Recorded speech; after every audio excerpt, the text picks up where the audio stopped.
The North Texas mother accused of killing her 6-year-old son and escaping to India for 2 years is now in the Tarrant County jail. Cindy Rodriguez-Singh is charged with capital murder, other charges as well. Fox 4's Dion Anglin joining us now live with more. Dion. Hi there. We understand that she is booked in the Tarrant County Jail under the name Cindy Rodriguez. And just in the past 5 minutes, the chief of police for Everman just walked by us here on the sidewalk. We had a very brief moment to ask him if he had a chance to talk with her yet, if his investigators have had a chance to talk with her. The chief told us no, he is not. They have not, and they were here and spent most of the day in the district attorney's office.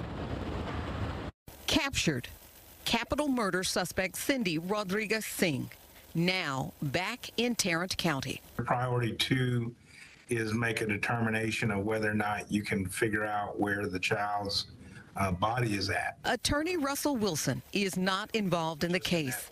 However, he offers a glimpse at what we could see following the extradition as well as the state's prosecution.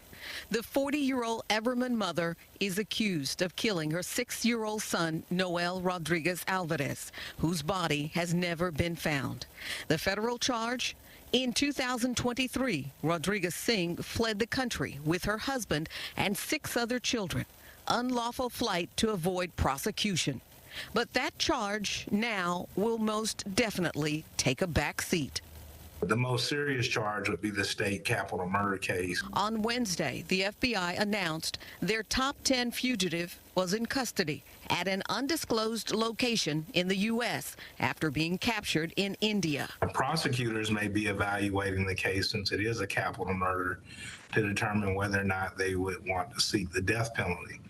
So you either have life in prison automatically as a punishment for a capital murder conviction, or in some cases in Texas, you can face the death penalty.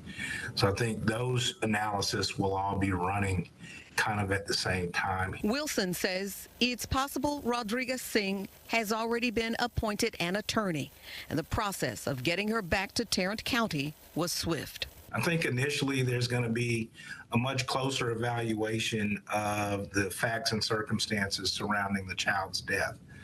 So remember, for capital murder, you have to show very specific things, not just a death, but you have to show a mental state that accompanies that intends to cause or create the death. And so depending on what that evidence is, I think will kind of depend on the direction of the case. 6-year-old Noel had a history of health and developmental issues and was last seen in October 2022.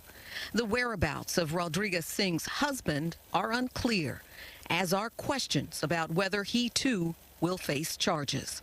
It's fair to think that these folks likely stayed together and were perhaps found together in India, given the ages of the other children. And that may be a question as well, the health of the other children in the family and things like that. It would depend on what charge was brought against him, if any, and the circumstances, but it would appear that he was not taken into custody. But you know, that's just based off the information we have. Now, the next step in the process would be Cindy Rodriguez-Singh making a first appearance before a judge here. And just once again, Chief Al Brooks, Everman Police Chief Al Brooks, just walked past us here. He told us very briefly they have not had a chance to talk with Cindy Rodriguez-Singh, that they have been here spending most of the day in the district attorney's office. That's the very latest live. Back to you all. All right, Fort Worth. Dion Anglin. Thank you, Dion.